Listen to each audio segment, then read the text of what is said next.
you know, when you get into what was really going on, like all wars have to be approved by Congress, but to do that, the president has to actually declare a war. To actually declare a war, you got to provide the evidence as to why you should do that. That's take too much time.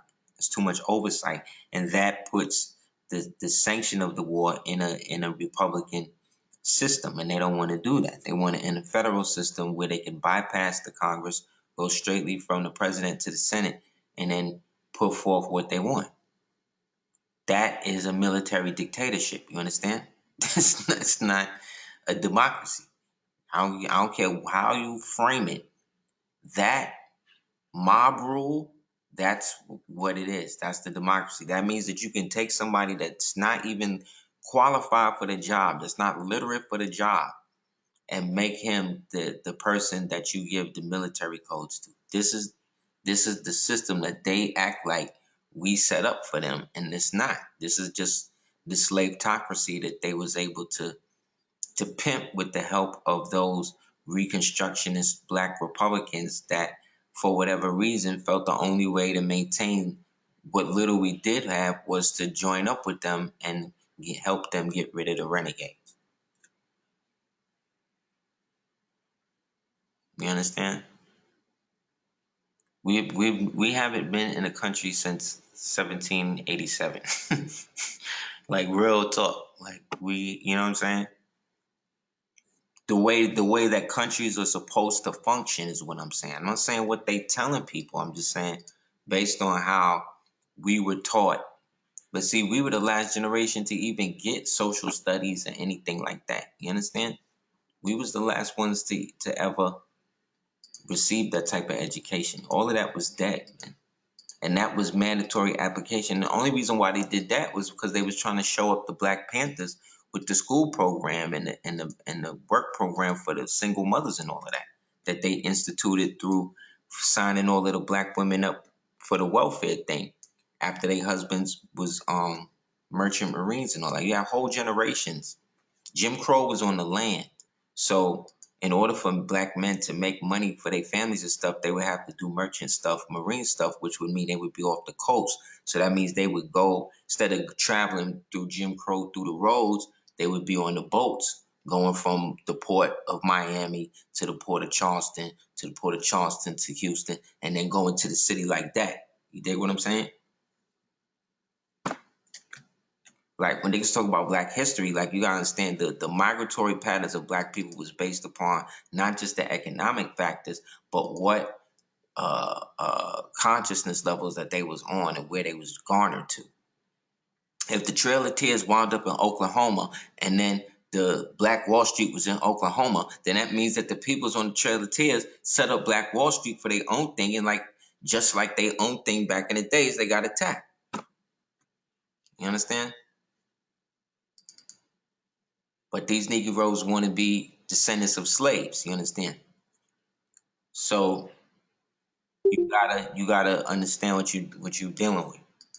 Right? They don't even talk about merchant marines no more. Black people don't even. Most of our generation don't even know what that is. You know what I'm saying? That's like saying that you're a designated member of the Grand Army of the Republic. They don't know what that is. People think that's all white people stuff. That's the problem. That all of that, what you call Americana, that is the essence of what American culture was. And that's the stuff that they had to get away from. They had to do away with it. Like this is an example of Americana, like true Americana. Let me get it out. Hold on. You can't keep what makes the people great, and then you can't conquer the people and then leave them what makes them great. You gotta create the reason as to why they were subjugated. You understand? And so they create different things that they stole from us. A lot of these artifacts just be stuff they took from old Black people houses and castles and stuff, and then just, you know, put it up in a crib, and then that's that. But none of this stuff, I'm convinced none of this stuff they made like that. One more. See if I find one picture. Can you hear me? Everybody can hear me? Okay, cool. Let's see if I can find one more image or representation of Americana.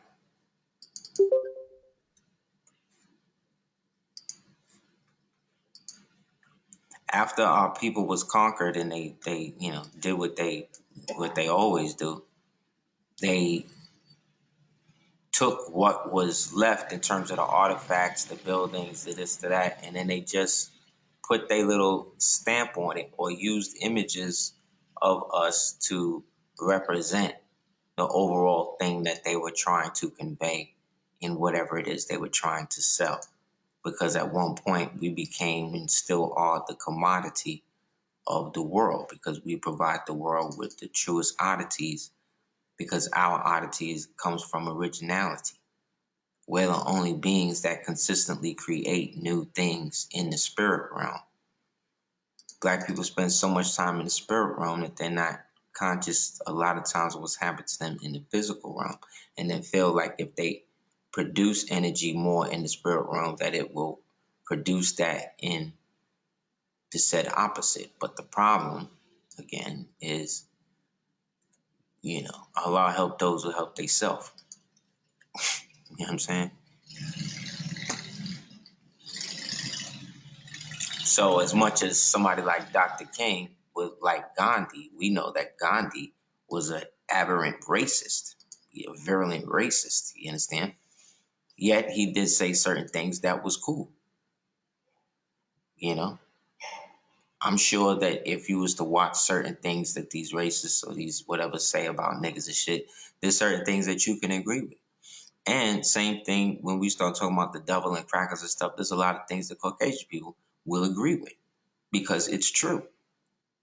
The stereotype of the thing is actually what the thing in this society is. We just act like it's not. So it's a stereotype that Jewish people have hooked noses, right? But a lot of Jewish people have hooked noses. Does that mean that you are dehumanizing them if you say, look at that hook-nosed Jew? Yes, you are, because you're using the stereotype to acknowledge a physical trait, right? That is actually true, but in a dehumanizing, in a demonstrative form. You understand? So these are both Indians. So in some people's house, this right here on the right, on the left, this is an Indian. You see what I'm saying? So is this. But in a Moorish American's house, what is it? What would it be?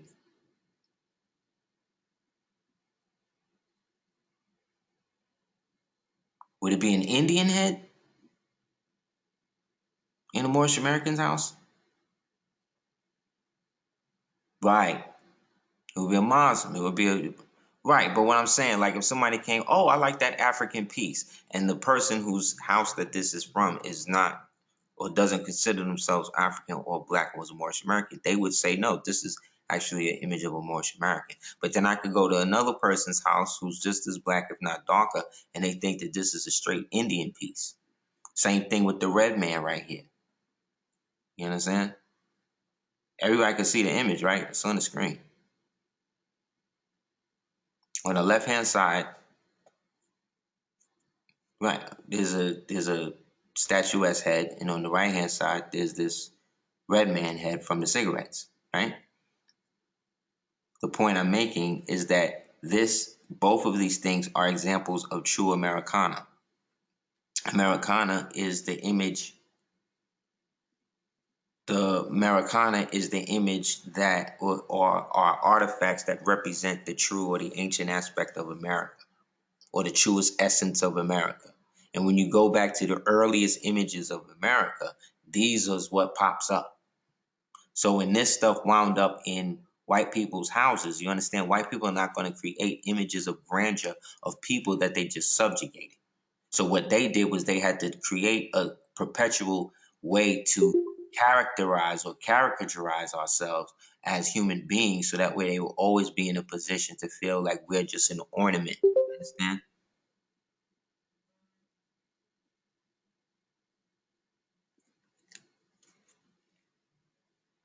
Right.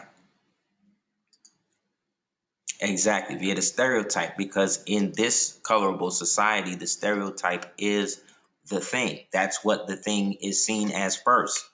It's only once the thing unravels itself and you whatever is that when you know it's not. So therefore, the assumption that everything is a caricature, you see, is the basis by which you live. That's why nobody believes you, or they want to try to challenge you when you say that you're a Moorish American, or they want to get into a lot of biblical crap or whatever. Because a lot of Moors live by the Bible. There's nothing wrong with that. You dig? However, our people predated it. The Bible did not exist as a physical aspect until somebody sat there and wrote it. You understand what I'm saying? So it came into existence by the hand of a man. It was not sketched in stone by the finger of Allah. Do you see the difference? You know what I'm saying? So Muslims, right? So people who are considered Muslims now, like I said in one of the other stages, they are now consorting that with the not only the Arabized thing, but more specifically the Christianity thing. So this is where it all becomes due. In which now, why in making the proper delineation between yourself and that which is deemed now heretical to the main thing that you're saying, because the leaders of the so-called society or system are endorsing other systems above their own. Now, what do Ali know is that when you said come all ye Asiatics, he didn't make a distinction as to what type of Asiatic you are. He just said come through. You know what I'm saying? Like, it wasn't like, oh, well, you got to be this type of more. Nah, that's what happened later with people like us when our people came, got too comfortable in what we are and what we was able to do, you know?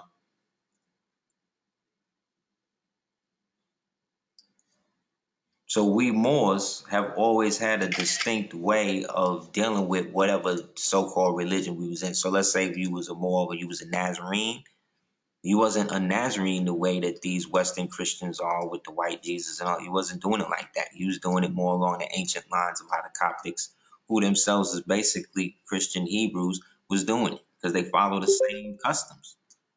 It's just that Christ becomes the venerable. You know what I'm saying?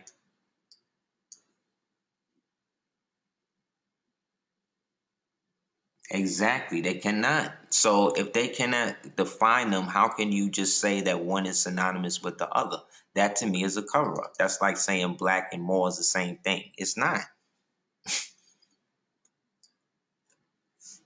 You see? So they'll say that in one way and then flip it and in the other.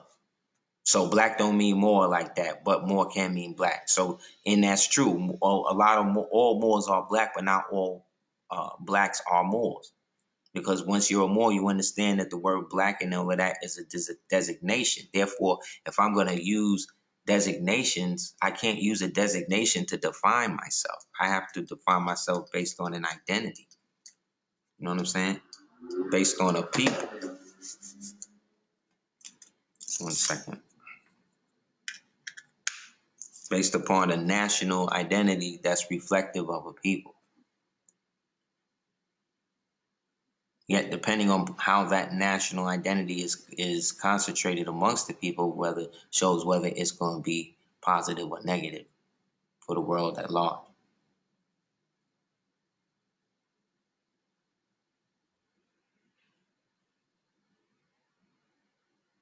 Yeah, Muslim is really a old Algonquin word. It can be found in the old Algonquin, and it can be found in the ancient Turkish, right? As Mosalem, Moselem, which is an ancient fief holder, which is an ancient land holder. Muslim just means one of peace, correct? So in the old Algonquin, it also represented trout or deep river. Like the Algonquin, when they used to meet at the place called the Treaty of Elm, where we get Elm Street, and they used to meet under this giant tree, which the ancient Moors that was more forest culture prefer Yggdrasil before they chopped it down, and there they would meet. And the surname of those kings or bays that would be consecrated there was the Eels. but they spelled eel like eel, Eleel. So it'd be like Dan Spring Eel, you know what I'm saying? One of them. So when you're talking about the 12 tribes of Israel, remember what you got to understand is that when you read the Bible, you actually read these books that they talk about, the tribes themselves were not all related by blood. They were a multitude, as was spoken about in the book of Genesis as well in the book of Exodus. They were a mass multitude of different ancient peoples that were basically of a certain economic class. And amongst that class developed a system or a culture, the same way any of us would live in a lower economic class amongst the greater economic system in a city or county, in a society under a greater occupational government, Rome or anything else, and they developed a culture, a system that they were able to unify behind. And that was where we get the Hebrew language and things like that from, you see? And so whether you was from those who came from Dan or those who came from Naphtali or whatever, what bonded you was the language, because this is the language that was being spoken in those places when they was basically all cohabitating and coming together. Same way if I'm from Brooklyn and I go to Miami, they'll know that I'm from Brooklyn based upon the dialect of how I speak, but how I look in terms of the phenotype or whatever, I'm still obviously of the tribe because I'm of the hue. You get it?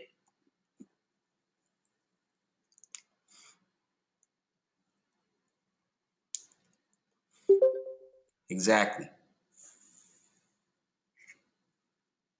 Moors today are more sectarian based and separatist than we all were back then. Because see, out of all of these tribes, Moab, Canaan, see, these were established kingdoms already.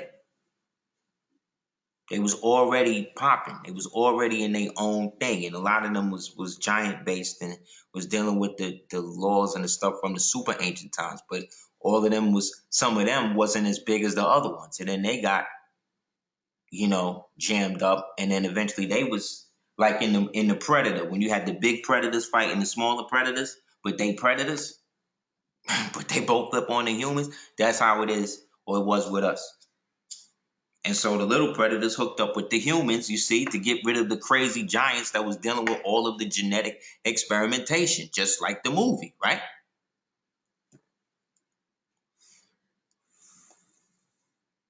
And eventually they had to make a suit for them at the end of the movie to be able to fight off the rest of the giants. The suit, here it is, the vest of Levi, of the Levite priest, what Thanos turned into the Infinity Gauntlet. You understand? Which is really a symbol of the chakras. But all of this technology was given to them when they dwelled in Moab amongst the Canaanites, according to Deuteronomy 29 something. So the Canaanites were the only ones out of the Hebrews that were actually kept the covenant because they weren't of the original multitude that left so-called Egypt. They already was in ancient Canaan and all of that. But then after the whole stuff happened and the multitude left so-called Egypt and went into Canaan and went into Moab, after all of that happened, Egypt owed the debt to Canaan, which is why it says in the Circle 7, what does it say? It said they asked permission from the pharaohs, right, to establish kingdoms based upon their acceptance of those ancient Hebrews that basically took the burden or whatever off of the Egyptian economy at the time. Think about it in an economic means. From an economic standpoint, imagine if all of the Mexicans right now just said, stop, we're not going to do any of the work. And they just all left. That would cause a bankrupt. That would cause a run on the bank because now nobody's doing the work, you see? So that means what? White people going to start working? The upper class is going to start working? No. They're going to make laws and do things to try to keep them people under subjugation. You see what I'm saying? When you take it out of the context of it being, let's say, just a biblical story. Because we're talking about the economic balance between nations. going from the family of nations and a law of nations to a united nations, in which now they're doing everything as a secular power. So spirituality is second base to human need, and the basic perspectives on human need is global depopulation. You know what I'm saying? Everything is really there to serve that.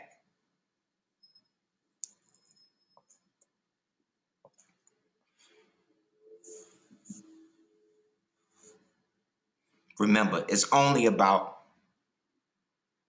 maybe 10,000. Let's say let's say an average, we're just being general. Let's say there is 100 out of, let's say, 100. Out of the 100, you have a certain percentage that's always going to put what they're doing back into the economy, no matter how much they're against it. You see what I'm saying? Because let's say you are somebody that's out here trying to destroy government and do some crazy stuff, right? Let's say if that's what you're doing, you still have to go to Walmart. You got to buy duct tape. You understand? You got to pay for gas. Like, you're going to create a trail for yourself. You're going to put yourself in a position in which you still have to pay into the same economy that you're trying to be against. You understand? And that's why the modern beast, Mystery Babylon, in a sense, will always be at a certain level of prestige when it comes to trying to dethrone it. Because what it does is it gets its revolutionaries to become faces for it. You know what I'm saying? Like, to become like almost logos. Like, you would have been shot dead if in America in the 50s, if in the 60s, if you was in Miami, if you was walking around with a Che Guevara shirt on. Are you crazy? Are you crazy? Could you imagine that? You couldn't go on certain black campuses with a Bob Marley t-shirt on. You understand? People forget. Like, people really was against these people. They represented a grave threat to the overall stabilization of what we are living in right now, which is what they were trying to construct then. They did it. We're in it. This is it. You know what I'm saying? So the only way out is an identity that, again, let's say if you choose the Hebrew identity, okay, where's the national side of that? The only national Hebrew state in the world is what?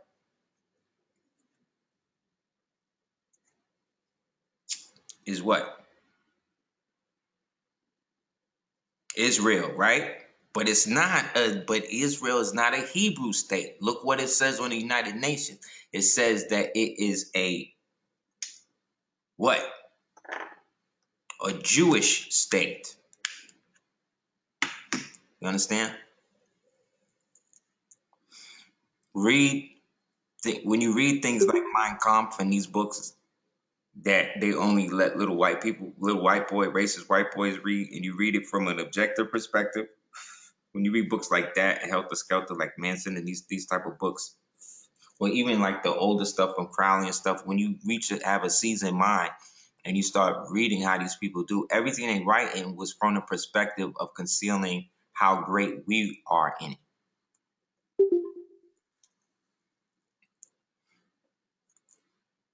Jews go to Hebrew school, so that means they can't be Hebrews. That means they're learning to be that. Therefore, they have to have a Jewish state because the Jews were the ones that were persecuted in World War II that led to the establishment of what became Lord Balfour's Agreement, that then led for Britain to back the so-called state of Israel, and then by de facto, United States backing Israel. You understand?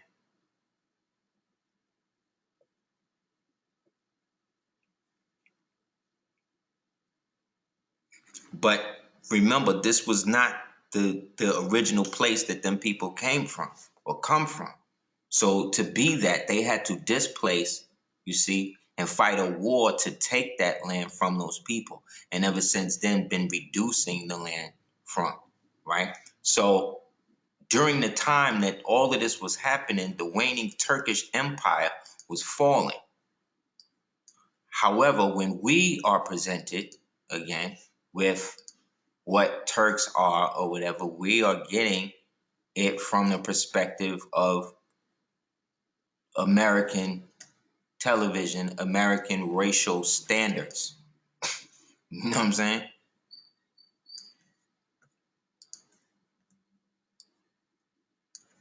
However, we Turks, i.e. Moors, who have always been in America, which we have evidence, right, that what real Turks and these people look like at the time. And when we research the actual time that the Turkish state, as we understand it now, started wearing the fez, they didn't start wearing it as a national headdress until the late 1800s. But we could show pictures of Moors from the 1300s, 1200s, 300 something BC wearing fezzes and turbans, right? So that means that the Turks couldn't have created it, right? And when we see images of these old Hebrews as well, they're also wearing fezzes and turbans, correct?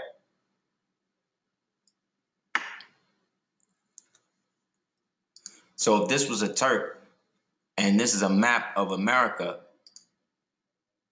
right? 1 second. Why is it not changing? 1 second, guys.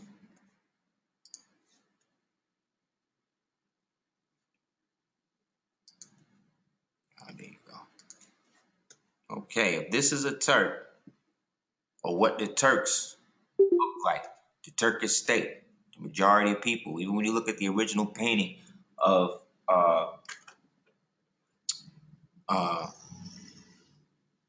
Muhammad the Great, Muhammad II taking Constantinople, you see it's a Moor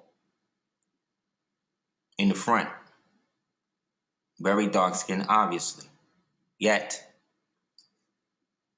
we again are taught that these people again came from us. Then when we talk about the greater Ottoman Empire now, so now we go from the 1500s, 1700s, 1800s, 1900s, they want us to think, okay, these people are still white. But then we see images like this,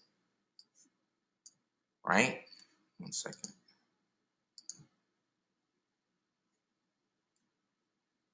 Now on your right,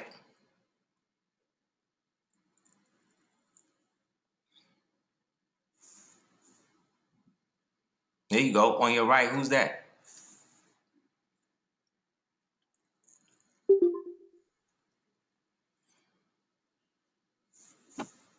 This was the Red Baron, Ahmet. That's right.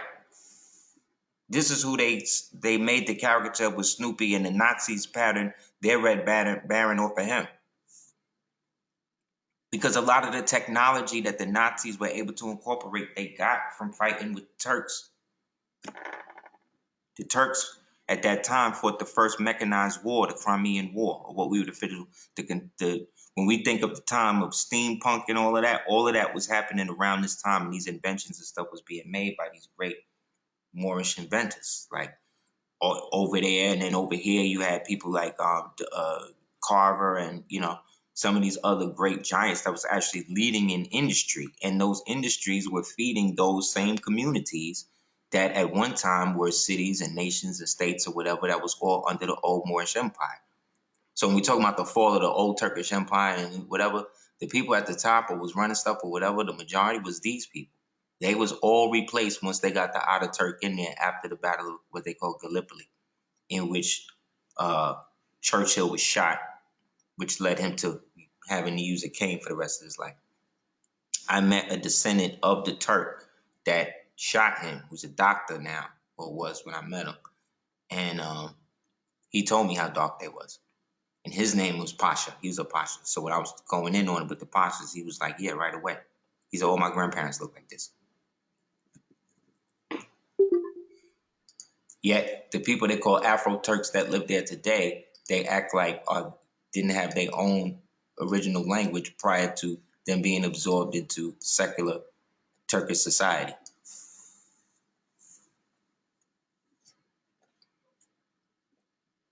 You understand?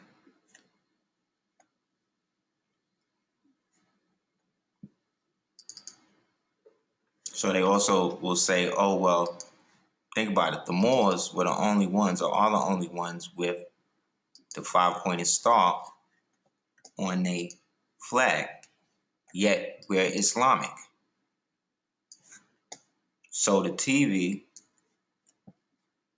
all you got to do is go on basic Wikipedia and you see how they flip the story on you. Because once they tell us, oh, well, the French put the star on it to show their occupation. Okay. So you mean that the French was using a five-pointed star pentagram, actually, that is not really on any other French garb that has anything to do with France, but they just put it on the Moroccans. Okay. So when we get into the root of that, we find this. One second. Yes, Musulman. There you go. There's also an apple juice named Musulman, which is what they call the Moors in Turcae, or what they call Turkey.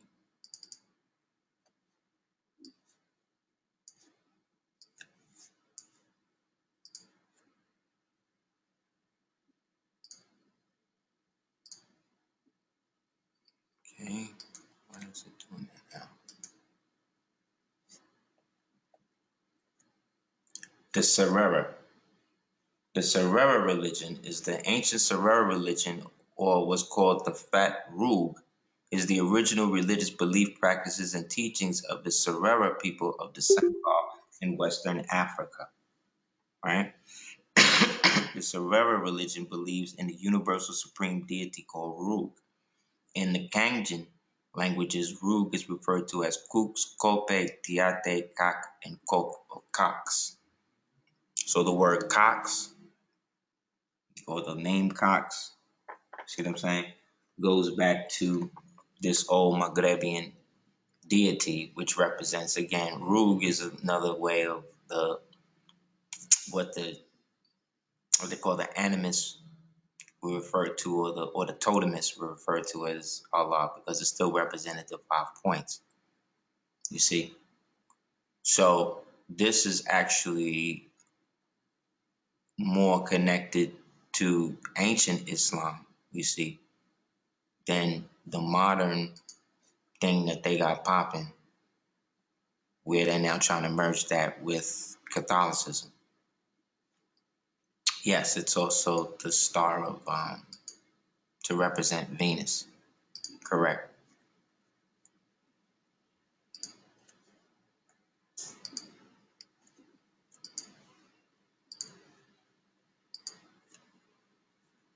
You know, let me see. So when they talk about the Turks, like I said, I'm showing you maps going back to the 15th century, Turkish maps, detailed maps of America. So you mean to tell me that these Turks, who I'm showing you are Moors, right? There's a group of Moors to this day called the Sumter Turks, a group of so-called Indians today that they call the Sumter Turks that's out there today. And they trace their lineage back again to the Moors, the Turkish Empire, just as there's roots of that in the Cherokee Empire. See, in the Cherokee Nation. We can prove that in the fact that the last chief of the Cherokee was named Ramadan Ibn, which means son of Wati. Wati is again a West African name, but when they say West African, they saying West. They talking about the western portion or anything western of Africa. That's over here, man. We limit our growth based on the language and how it's presented. Once they saw, look, once those European Moors, look, this is a perfect example of what I'm talking about. when we talk about Spain and falling to Spain and all of that, like, we gotta remember, man, these people that we call the Spaniards is not white people. These was Moors. These was black Moors who were calling themselves Spanish and eating pork and setting themselves up the same way you see a lot of them people. And they eventually evolved into some of the same dirty ones we got today. Yes, all for political prestige and power, because that's all they wanted.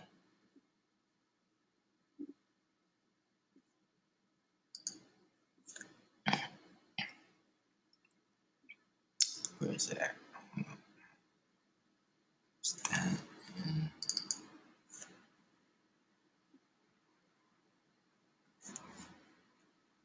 Yes, yes. You can get this book.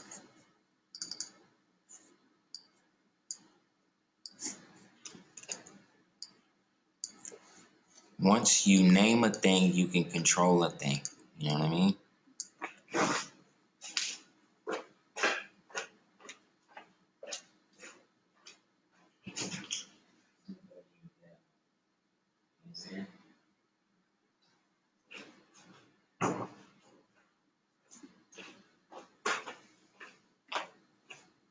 The Spaniards we fell to was the same type of our Spanish brothers or whatever that look like us basically today. And under them, they had vassals who they had converted to Spaniardism, if that's what you want to call it, which is really Romanism. On the extreme left is Sancho. He was the king of Pamplona in what was one of the four kingdoms, Navarre. It was Navarre, Aragon, Castile, and Asturias. Asturias was the only one that was originally left to rule, and these were not individual states. They were basically the last bastions of old classical Roman life.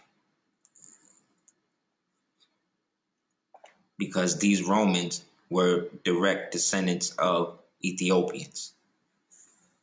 Because the original mothers of Rome came from Sabia. And Sabia at the time, or Saba at the time, was Ethiopia, where we get the term Sheba from. You see? So you get this book, Wild Frenchmen and Frenchified Indians. When they saw this map, and they saw this Moor right here, Mansa Musa, and him basically putting down the down payment basically on the whole world.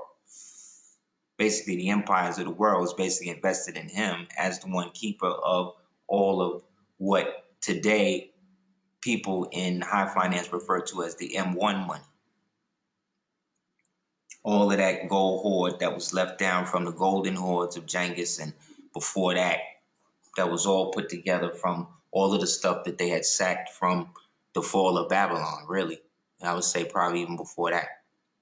So all of that gets periodically moved and put under the jurisdiction of different Moors or different people. Exactly, the god M.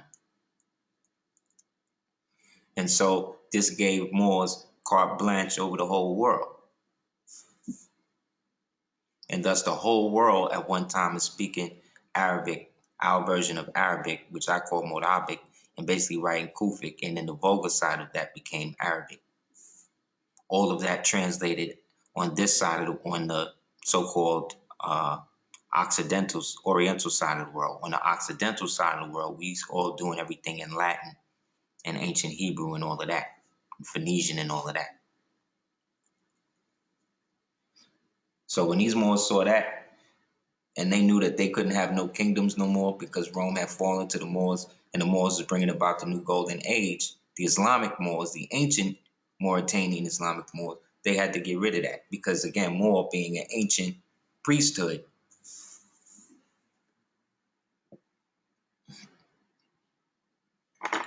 that seems to come and redistribute knowledge and put people in the right category once the society gets to a certain point. But many Moors fell into the decadence the more they started spending time, in the with the vulgar population.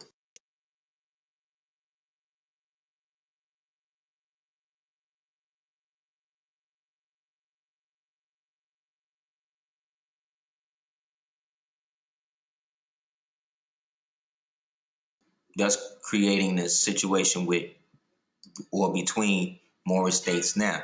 These warring kingdoms, you see what I'm saying? Moors just adopted. I just showed you that we had the five-pointed star, which was basically incorporated into the crescent and the star of Islam, you see? And this is what we rock with for millennia. And then the organized religion of Islam becomes prevalent. And now, you know what I'm saying? We just basically absorb into that.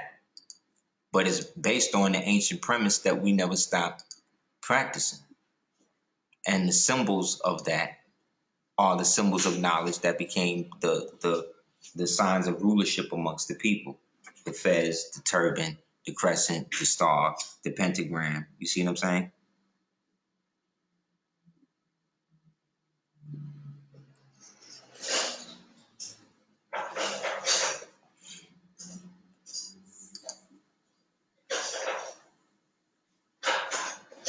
These are members of the Fox Nation. This is another example of Americana. The older you go, when you look at so-called images of the so-called Indians, they look exactly how they're supposed to look, like me and you. And then when we truly get back into who these so-called Indians are, you see, and then represent that, we see that they are actually us being removed from that aspect of our historical context, which then allows other people to assume the identity.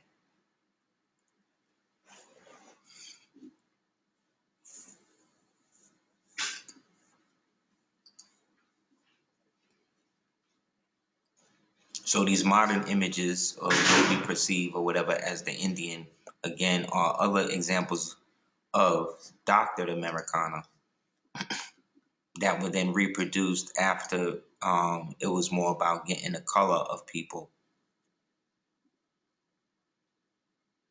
into whatever jurisdiction it was, or they wanted people to be in.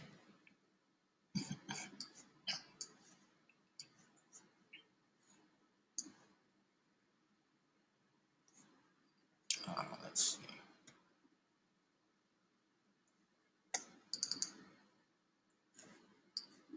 This is when they talk about they were fighting in World War I, and they talk about they were fighting the Japanese, the Turks, the Indians, you know what I'm saying, the Moroccans. This is who they talking about.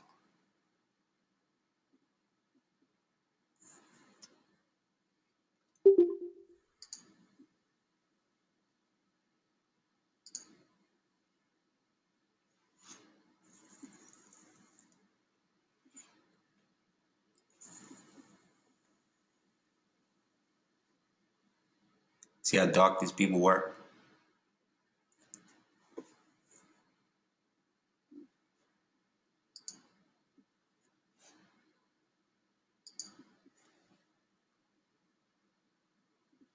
Mm-hmm. Because they were fighting to preserve their way of life, their empire, from being absorbed into this thing.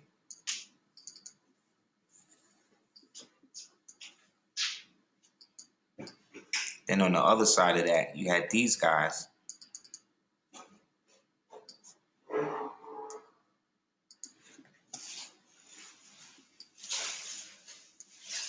who, while at the time they're telling us that black folks didn't have no power, no jurisdiction, were the only Republican Party.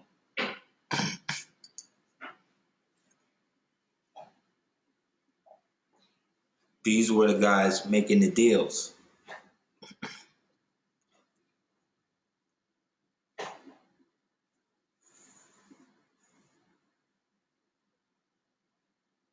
Because the Indian Moors that didn't fight back after Zanzibar fell and Bombay fell, those were the You could say the darker Moors who were more Islamic. And so the British basically created a wedge between them and the Hindus because they were both descendants of the Mauryan dynasty that had been set up back in the days of the what they call the Chandragupta.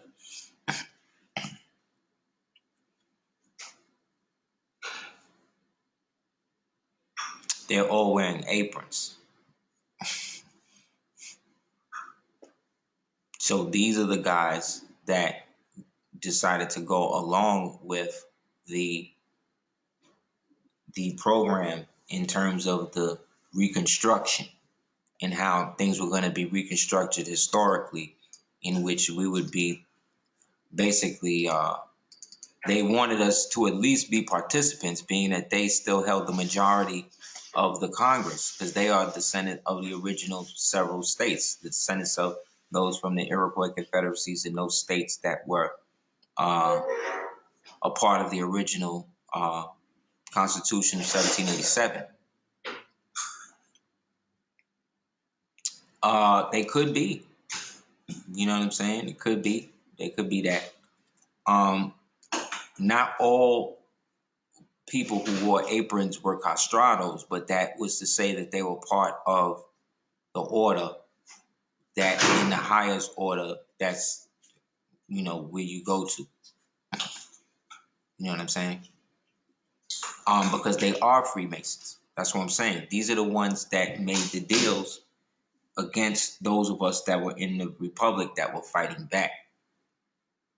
And they went along with a lot of that. And then once that happened, and they had enough of us away at wars or whatever that was really trying to do it, hold down the national government, that's when they did the race riot thing, which was the coup d'etat right after the Civil War. So as you can see, this is between 1870 and 1875. Remember, they established the KKK in 1871 in response to all of us destroying what they was trying to build in Washington, D.C. You understand? So then once that happened, they were then incorporated. This is the original Republicans. These Republicans was replaced after 1875, right? And then had to be naturalized into the United States. Therefore, once naturalized into the United States, they took on an inferior position as 14th Amendment citizens, which relinquished their original position, you see, that they were supposed to have based upon what their nationality really is. But they were in concert through the Freemasonry thing to keep quiet, to allow what we're in right now to continue. This was sanctioned or allegedly ordained for them to do that by, this may not be him, but this is a representation of him, the man they refer to as Prince Hall.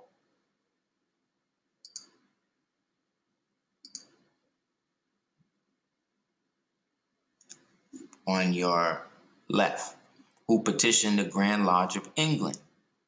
Now remember, England was not incorporated as into London until 1800s. He established the Grand Lodge of England back in the 1600s.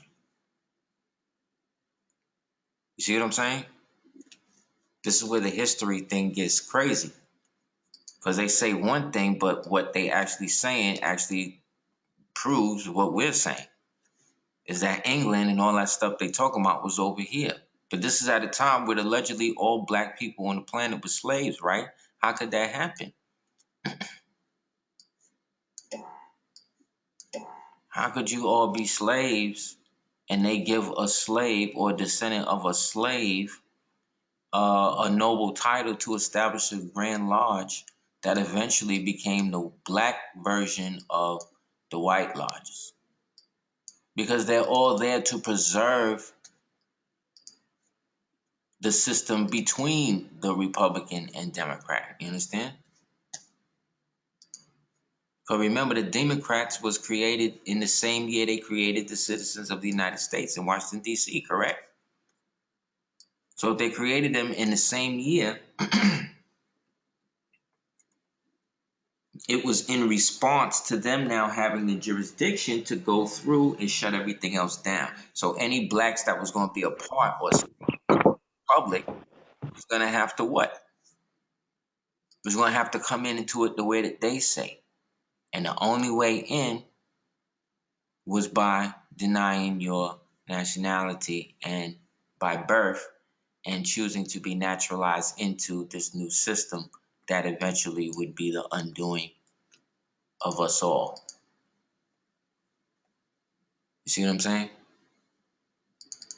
And so those of us that fought back against that became the natural appetite. And so images on your left now that I'm showing you, you see them holding the fez. See, she's holding the fez above the pyramid and the star and the 6-pointed star. See how high she's holding? The highest thing in it is the fez, right? You see how it's high, but it's above, it's off the head. It's the white woman representing Minerva with her legs crossed, sitting on top of the second step, wisdom, right? With the shield, which also represents Saturn, but it also is a crescent. Also on top of the fascia, which is Rome, in the clouds. Next to Lucifer, right? And death or time, which is Saturn. So as you can see, this is telling you who is above all masonry. You see, the fez is above all of that. It's the highest. They could downplay it, they could write on it, they could whatever they want to act like. But they know, especially the ones that know better, the ones that's supposed to know better, they do better. And they give respect. They know what's up. It's us.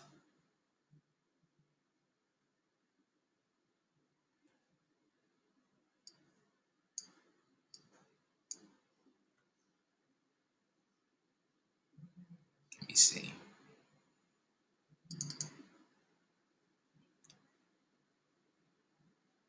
Yes, the Moors, us.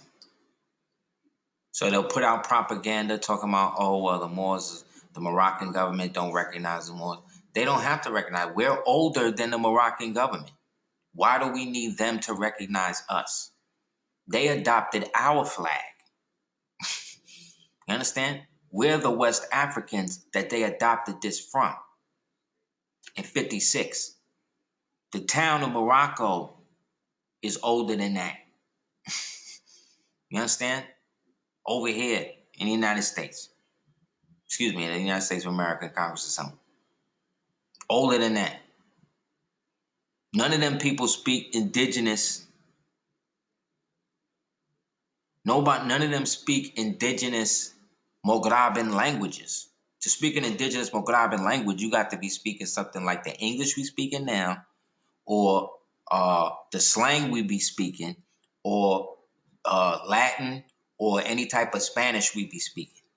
All of that is ancient Mograban because all of that come out the Sanskrit. And the Sanskrit was basically a reversion of what was there before that.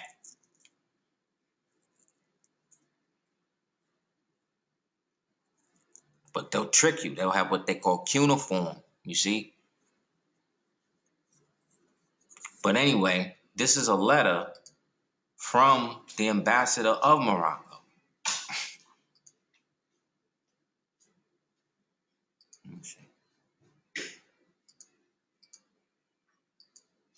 You know what I'm saying? Like they be playing. Like people will act like they don't know. Because remember, you're dealing with a bunch of guys that wear aprons together. You know what I'm saying?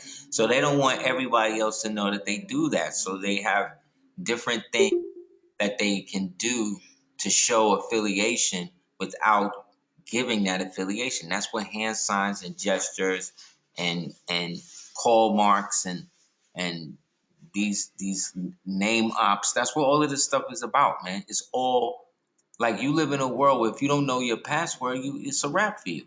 That shows you how deep Freemasonry is in your everyday life. You didn't need none of that before. You just you didn't need none of that. Only when the Freemasons started having access to stuff, because what they God is an eye. Think about it. They worship an eye. You know what I'm saying? And I'm talking about all of them. I'm talking about the ones that know, the ones that don't know. It don't matter.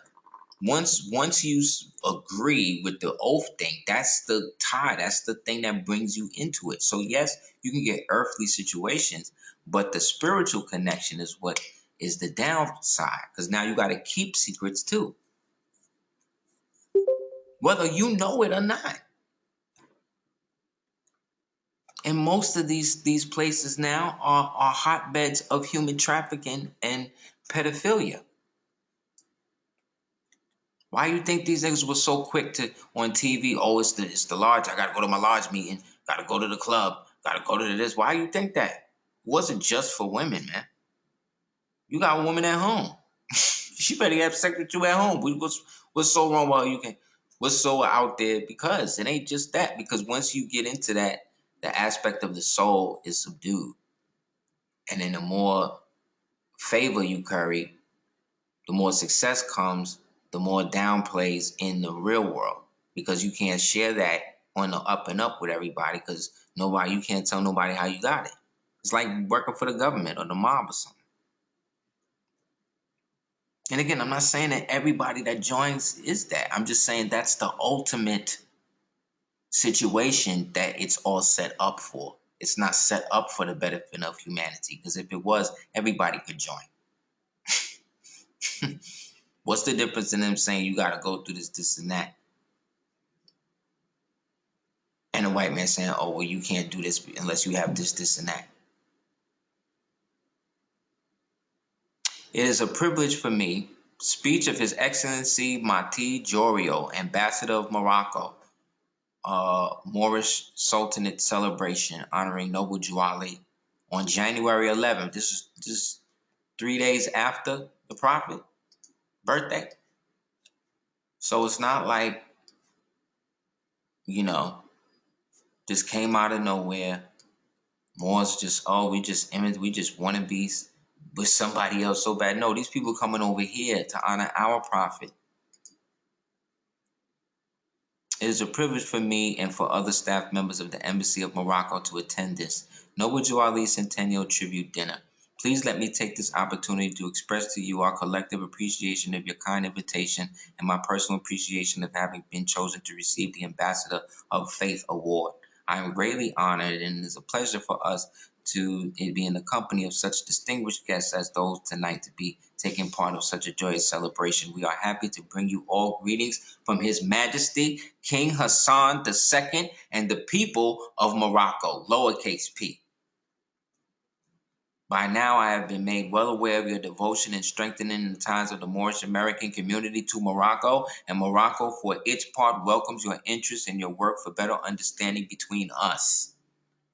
I would like you to know that your efforts have not gone unnoticed, and your initiative is to be both respected and encouraged. And as to us, we in turn have every intention of doing all possible to make sure our relationship is vibrant and special one. But for the goal to be met, we must look to the future. We cannot limit ourselves to considering just the historical aspects of our relationship, thereby believing that good relations of us are a matter of fate. What Islam, what traditional Arab use words like fate? See what I'm saying? Because they under the star. They under the roof. You understand? So they know that our aspect of Islam is ancient. You understand? It deal with destiny. It deal with a whole other thing. So they want to get into the future aspect of it. How are we gonna make the money when this thing collapsed that they did to y'all over there? What advances we make, it is our children who will follow through. Morocco is awaiting your proposals. We are pleased and proud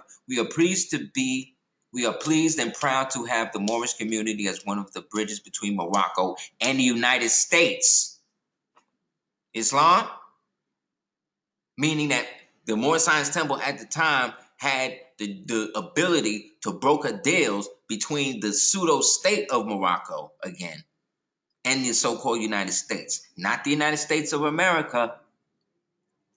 Thank you. And signed. At DC. So let them keep trying to tell you that you don't have a state. They addressed, that was a head of a state addressing the heads of state. Our state is what I'm trying to show and prove with that. So when these Negroes is telling you, you see what I'm saying? That there is no connection. Oh, Moors is bugging. Oh, there's some DVD somebody made and said Morocco is this and Juali is that. Like, all of that is propaganda, man.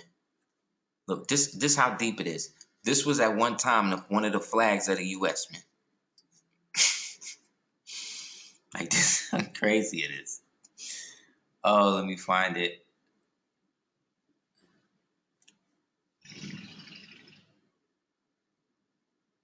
Let me get another one.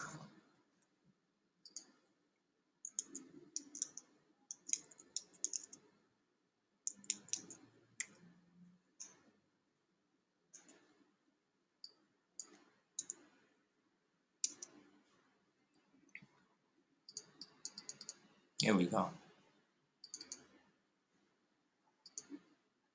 Okay. So let me see if you can see something similar.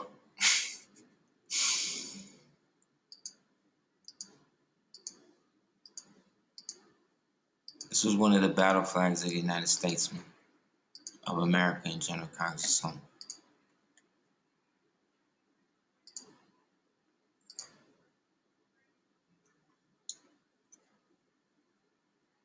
what's this? That's the rule, right? Love, truth, peace, freedom, justice.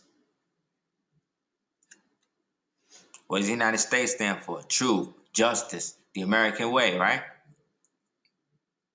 And what's that? That's the flag of the empire from which it stands. One nation. You see what I'm saying? They just took these and then just applied it to all of the little states that they could annex under the military occupation and got rid of stuff like this. And then did all of this on a global level. The things like the Monroe Doctrine and these things, that happened on a global. They applied that on a global level to be able to go into other people's countries and basically do what they want. You know what I'm saying? Set up ops and all type, like it was bugging. Because they knew that eventually they was going to have enough of us seized over here that the connections over there would be severed. They wasn't expecting it. But by the time the prophet came, you see, he reestablished everything. He put everybody back on the map. He straightened it out and at least gave us the ability to unify behind a national identity, which up until 1492 was the systematic thing they worked against. And under the reconstructed history, everybody had to be put under the jurisdiction of the Union Society of States, which is the KKK, which is why CM Bay was totally correct. See what I'm saying? See how it all fit together? That's why once we became Moors, we became unsubject to that because we became a part of the original compact. This is what they say the original flag was.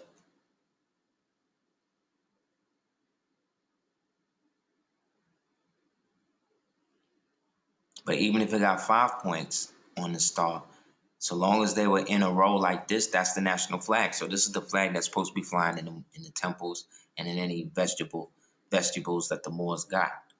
This is supposed to be on the left. The red flag or the Moorish flag or whatever your Moorish flag is supposed to be on the right. But particularly the Imperial flag is supposed to be on the right. So if you see temples in them and they got this joint, but it's got like 51 stars and all that, that's a straight war band. That's an incorporated flag And that's not supposed to be like that, because when you look at the prophet, this is the one he got up. So they can say what they want, don't matter, blah, blah, blah. If they don't, you already know. And it shouldn't have no fringes on it. This on the right side is an image of the transition from Atahualpa to Carlos Quint, aka Charles V, in which he became the first European Moorish Inca emperor of the Inca Empire of Britain, Spain, France, and Germany, I believe. You understand?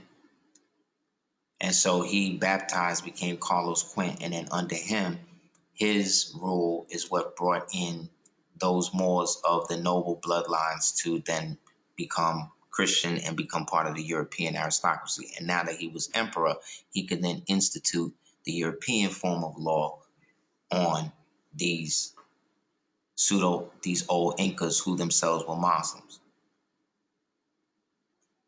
Islam. That's right. Representing the 48 states, the Republic, you see? 48 state, 13 zones.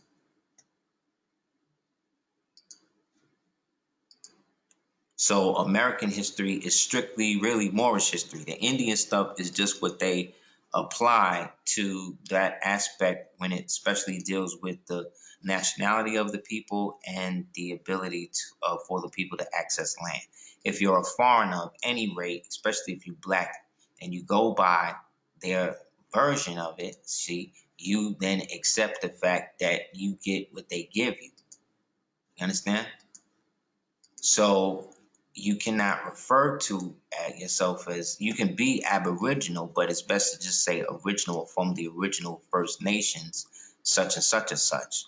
The claim is the nation that you represent as an heir that was usurped illegally, not whether or not you come from the land. If you're saying that, then it's obvious that it come from the land, and it's up to them to challenge that, but they can't, based on the title of nobility, you see?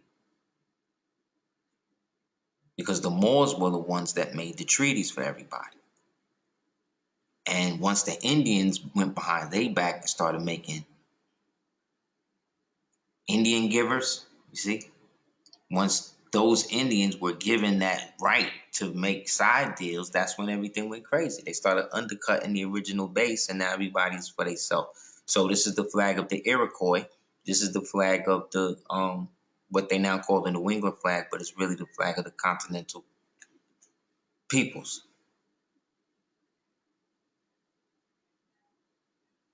So I'm supposed to believe this tree is totally different than this tree.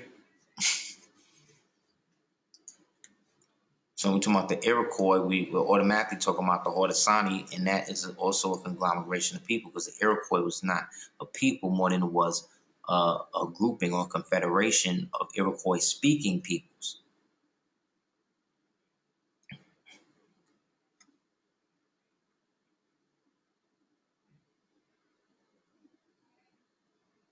Therefore, our knowledge of America is again limited to the United States, but the United States are not Americans, because to be an American, you can't be a citizen of the United States, and to be a citizen of the United States, you can't be an American. This is from a paper a dude wrote. I'm not going to go through the whole thing, but this also ties up us being Cherokees or Tsalagees being connected to not just the Moors, but the ancient Phoenicians, being that, remember, the first republic in the world was Carthage. So that means when Hanno Bay established what he established here, and those ancient structures that we see in those paintings behind him, those were all Carthaginian, ancient Tartarian, or what we'll call Tartarian, ancient Carthaginian structures. I.e., the first American republic was a Moorish, or what they call Phoenician republic. You understand?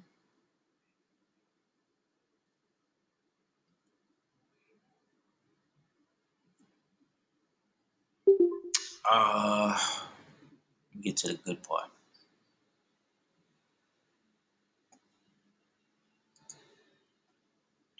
In 1725, here we go.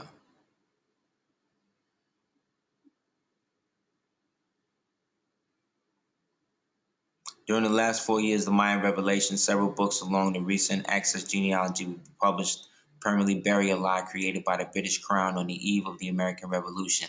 The lie stated that the interior of the southern colonies was never settled by peoples from across the Atlantic and had been occupied always by indigenous tribe of Moors called the Anacalypsis or Thessaloniki Cherokees, which was actually created by a lie created by the British Crown at the beginning of the 18th century. The tribe was now a vassal of King George III, and therefore Great Britain had the right to claim all of North America westward of the Mississippi River. The Appalachian colonists from the military basin, i.e. the Moors / Lenape, Nanacoke, Narragansett, Delaware, interpretation of many of the 17th century Native American archaeological sites within the southeast interior will have to change after these eyewitnesses by the English, French, Dutch, Spanish traders are published. Currently, all of these sites have been labeled Cherokee, i.e. Moorish, even though 85% of the Native American place names in the Southern Highlands are of Muskogean or Mayan words. There is a 1693 English map and a 1701 French map that shows western North Carolina, eastern Tennessee, and northern Georgia occupied by a mixture of Moors of the Muskogean clan, the Shawnees, and the Yuchi. The Creek towns of the Appalachian I-state occupied the Natahoochee Valley of Georgia, and in 1725 there was a Moorish, i.e. Cherokee towns of Naguchi and Chayote. In 1725 there was, entire towns and provinces were depopulated by American Indian slave raids between 1665 and 1705. When you look at what happened at that time, that was during the time of the Chickamauga War and the French Indian War. So you see, the ethnic pattern of Southeast Interior was radically altered between 1693 and 1725. During this period, several traumatic wars were fought. There were the Queen Anne's War against Moors, the Tuscarora War against the Moorish Turks in America, the Yamasee War against the Yamasee Moors in Georgia, and the Creeks and all of that, and the first phase of the Creek-Cherokee War in 1725. Well, except for the word Cherokee Indian didn't exist until the word 1717. The Creek Indian would not appear for another 20 years after that. So when people say, oh, my ancestors was Cherokees back in the 13th century, what you saying, man? The word Cherokee didn't even exist until the 17th century. You know what I'm saying? Can anybody hear me? Everybody can hear me? Let me know. Okay. Yeah, it didn't even exist until then. So what are you talking about? Oh, that's why you're saying you're a descendant of a slave. Because you think you come from Europe. This is them. That's what I'm saying. This is the people. The Gullah had their own language and all of these people. These are these Moors that was able to practice Islam or whatever they was practicing and was against the conversions of everybody, but wasn't necessarily Christian or Muslim or whatever. They was on their own side. Look, then back then, North Carolina, there were small colonies of Sephardic Jewish miners and goldsmiths scattered throughout the North Carolina mountains throughout the 1600s. This is where the myths of the dwarfs in the mountains came from. That's why they got all the Moors out of there. But it's another story. Back then, North Carolina was known as Turkey or Tuscarora. On the other hand, the horse of the Moorish Cherokee leader in northeast Georgia during the 1700s was named Al-Barak. Al-Barak is a derivative of Barca or Baraka. Al was one of the names of the Moorish clans. So Al-Barak would be translated to the Baraka, right? The Barca family is the name of Hannibal Barca of Carthage. And Al-Barak in Arabic means lightning. So the Georgia Moorish Cherokees had the Arabic name for their band and spoke a language that was a mixture of Turkish, Spanish, Hebrew, Arabic, Greek, Dutch, and Algonquin words. That's the Mograben I'm talking about. That's the Punic Latin French stuff that Uriel was talking about. You see what I'm saying? Because it's all of that. Because all of that comes out of that. Because all that is ancient Phoenician. Because the Phoenicians was the ones that set up everything for the Romans, who set it up for the Greeks, who eventually are stated as the ones who created classical civilization. You understand? But we're the ones that did it.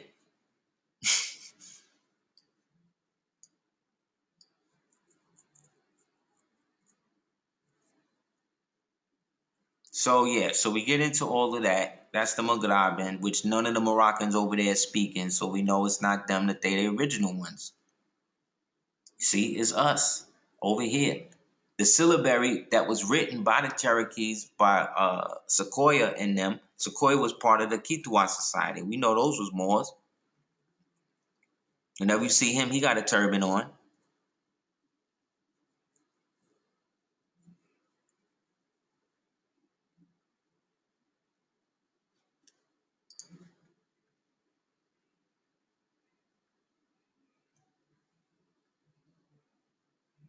Oh man,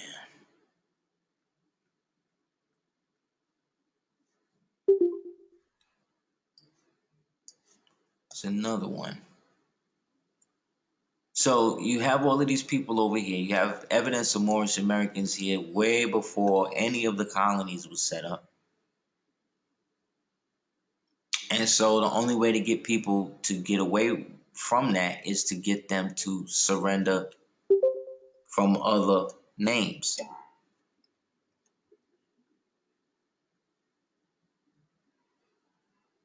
You know, give up their name and then adopt whatever name that they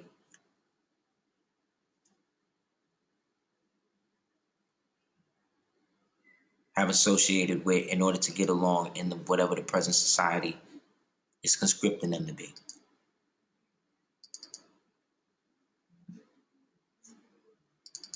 Because all I'm seeing when I'm going back and looking at a lot of these old, pictures, these old Moors and these old Turks, it's like these are the people who's around like that in our parents' generation.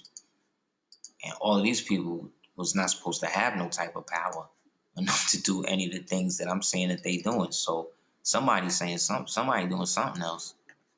Somebody ain't really distributing the information properly enough for us to see what power we actually had in it and who was running these empires that we was actually there.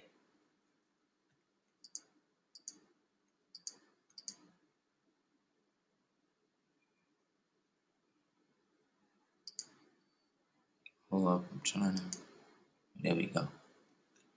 These are some Shoshone in the back, like we read about in the joint in the article. It was by some professor.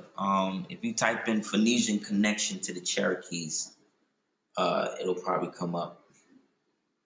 But it basically says all of the Tsalagi and Anahuia have Mediterranean DNA. But we went over that last week. What does Mediterranean mean?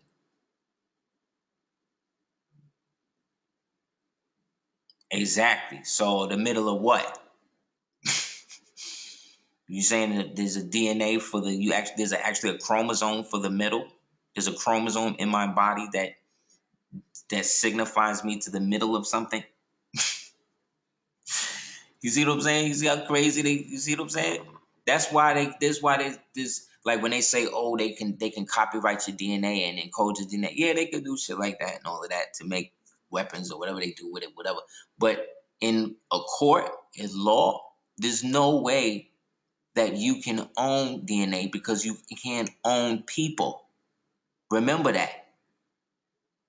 It's against the law to own people, voluntary or involuntarily.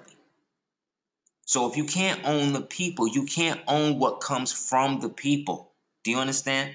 When you're dealing with human beings, when you're dealing with, and I'm not talking about the UN version of human beings. I'm talking about the post-Reconstruction aspect of human beings. Human, hue, meaning, melon or melanos.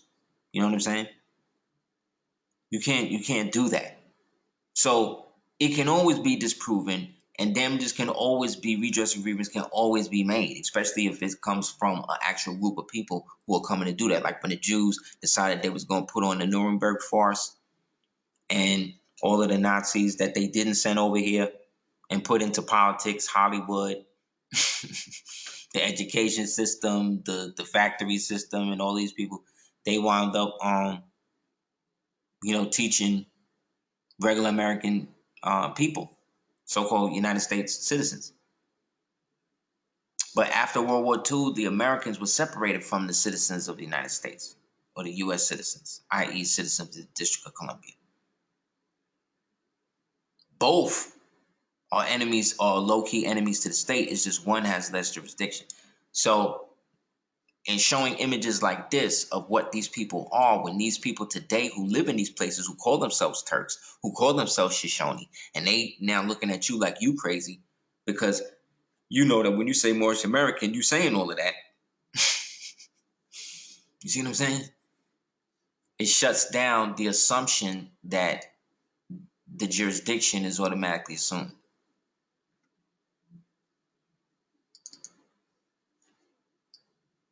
Somebody, one of my Moors supporters posted this on Facebook a little while ago. Oh, Ham is the cursed one. Ham is this. Ham is that. Ham, this is from a concordance Bible. Ham, the youngest son of Noah, born probably about 96 years before the flood, one of the 8 persons to live through the flood. He became the progenitor of the dark races, not the Negroes, but the Egyptians, the Ethiopians, the Libyans, and the Canaanites. For more facts, go to Genesis 10:6-20. His indecency when his father lay drunk and brought a curse upon Canaan. Remember, the white Aryans said that they're the cursed sons of Ham, that Ham was the cursed one. But what this says is that they were of the dark races.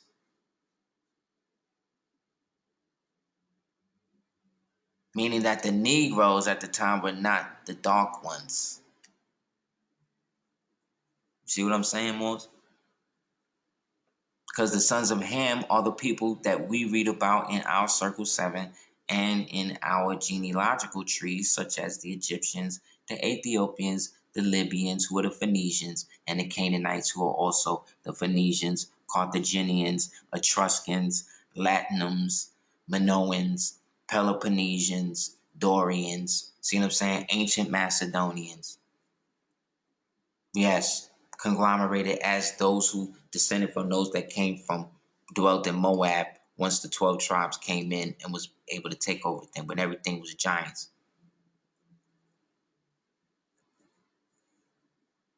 And even before that. So that's the thing. Like you know from what line we are. So yeah, we're of the tribe. We're Hebrew in that sense, but we're also our own people because we were the ancient ones that saw the wisdom in what was coming down, and they consolidated themselves throughout time as these so-called Moorish groups or Moorish peoples. Ask yourself this: the Civil War was between 2 white people, correct? That's the story, correct? Okay.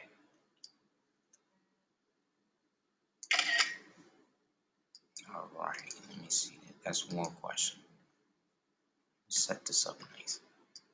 So I showed you Sancho the Great, who was the great grandfather of Isabel and Ferdinand. I showed y'all remember what he looked like, right? I showed y'all him. So when they talking this white Spaniard thing, they bugging. They show you a picture in 100 Black Men of Color thing of a guy named Juan de Pareja, and they say that he was the painter slave of Michelangelo. Wrong. That's wrong. That guy in that picture is actually Ferdinand the second. Ferdinand and Isabella's son. You'll see him. His name is Juan de Pareja. If you look it up. That guy, that's not that story they got of him. That's not him. That's actually Ferdinand II, who took over after. maybe like 20 years or 30 years into the fall or after the fall. So if they fought the Civil War against two white people, and it was about keeping the slaves out and all of that, how is it that this man, whose name is Nick Biddle, he was a cook from Pottsville, PA. He was the first commander to reach Washington and passing through Baltimore, Maryland. They were attacked by a mob, and Nick, standing near the platform to the car, was struck by a brick and cut his head and was the first blood drawn in the war. Now, right here by Pottsville, the Schuylkill County, right? I told you about the Schuylkill River. That's where the Moors lived, who started being listed as Moorish births in the 1600s, those that came from Delmarva. I read that a couple classes ago because he was one of the descendants of these Moors. So if that's the case, they're saying that this guy, Nick Biddle, was the first man wounded in the American Revolution. But see, it's called the Great American Rebellion of when? 1861. So how is it that Nick Biddle, who was a black man, was the first one to fight in a battle between two white men? And how is that so a coincidence that in the American Revolution, the first dude that got shot in that was a guy named Crispus Attucks, right? And he allegedly was a black man too. That's convenient, isn't it? You see how convenient history is for them? And how you'll get a bunch of Negro scholars, Democrats, Republicans, or whatever they're going to call themselves, come and try to debunk all of this and still want to be Indians and slaves and everything else after all of this. That's what I'm saying. Some more of these people can watch from all of this and still be like, nah. Another question. This right here is from something called the Le Petit Journal, which was an old French occupational magazine that they would promote and put out there. And this was basically them. This is about the Titanic. And this is about the sinking of the Titanic. And this is how they're saying that it happened. Now, I told you at the time the Moorish Empire was running everything through the Turks, and the Turks were the ones that had all of the money through the old world that Europe was paying into. At that time, Turkey was called the old man of the West, the old man of Europe. But they told you that the Titanic got sank by what? Did they make a movie about it?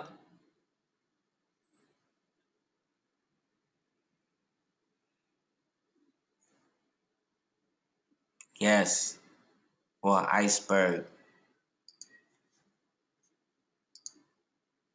Jesuit run.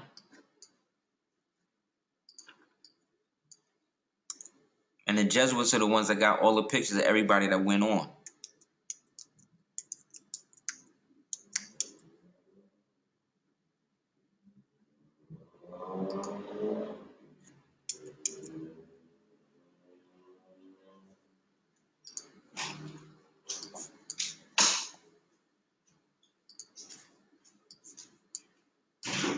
More, brush your teeth and bedtime.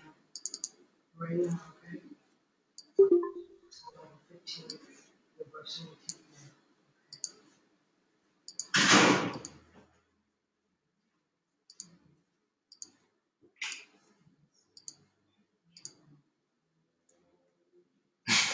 Exactly.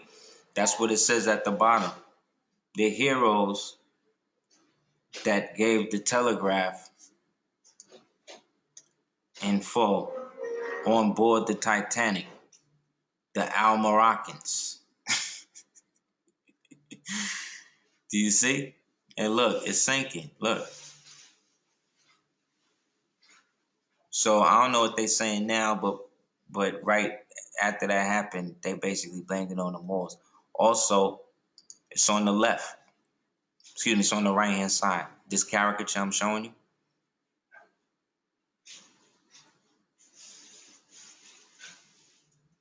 This is a periodical called the Le Petit Journal from the day, which was basically a glorified occupational magazine for France's occupation of its colonies.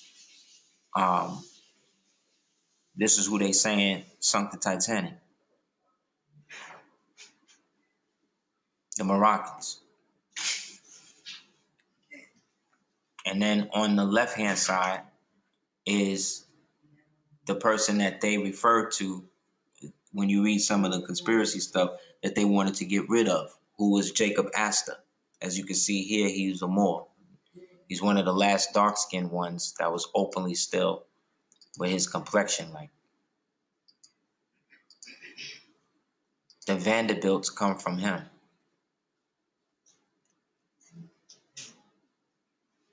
So they say that the iceberg story was that the Jesuits wanted to get rid of him based upon him trying to torpedo aspects of the what would become the collapse.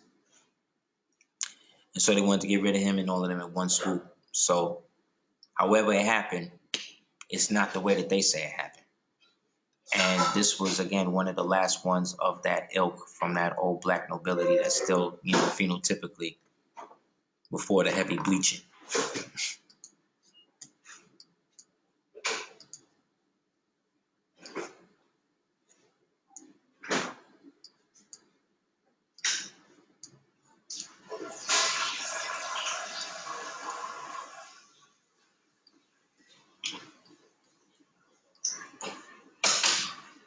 You can really see it here.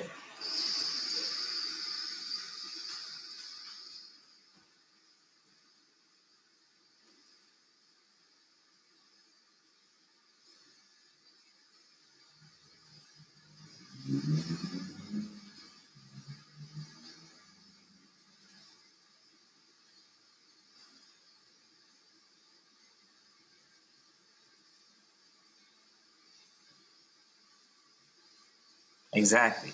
Yes, that's him. They own all of that. Astor Place, Tiffany's at one time, all of that. All of the stuff we grew up on is families like his own. And they bleached them and killed them all off. Remember Leona Helmsley? She's an Astor. She come from them.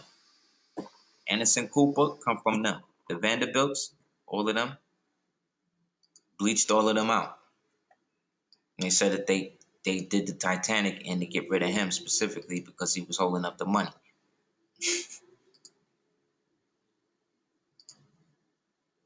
But again, all of that's black history because all of this is old Moorish money.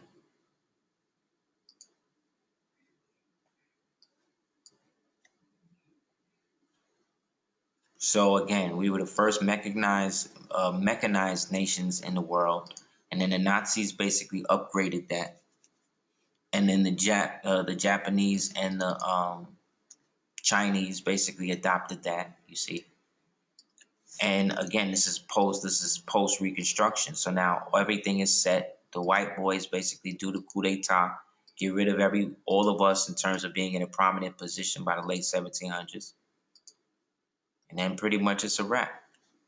It's kind of blurred here, but this word right here says there's a Turkish man. Turkish man. The picture is Turkish man holding a cane. Okay? 1920. Turkey.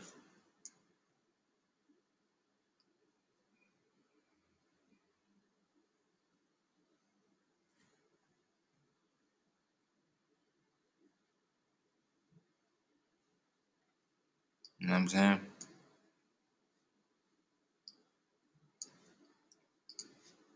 So, like I said, the nationality was the way that these people named. The republic sprouted out as a negation to monarchy.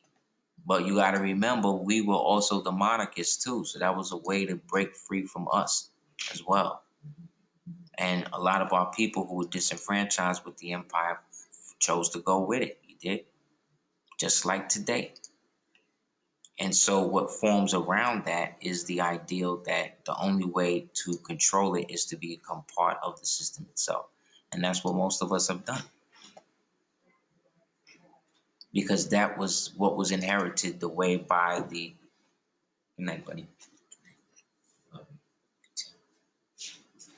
That was the way inherited by all of these different people after we fell off. And so the Moors were basically regaled to myth, where we don't even exist. Where you got people just coming out the woodwork telling you that you what you believe or who you are is not real. And these are people that look like you.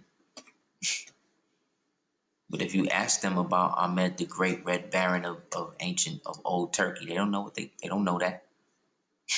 But they'll tell you about Booker T. Washington. And that's cool. But why is it that you're only taught about the people that ain't fight back?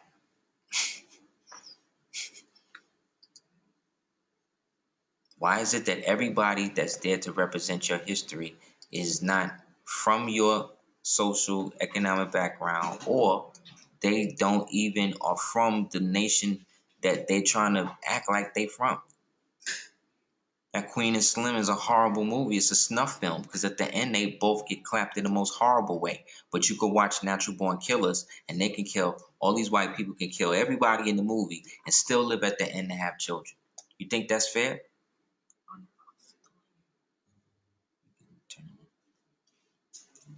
You think that's real? And it's done by two people who don't even like black men, who not even with black men.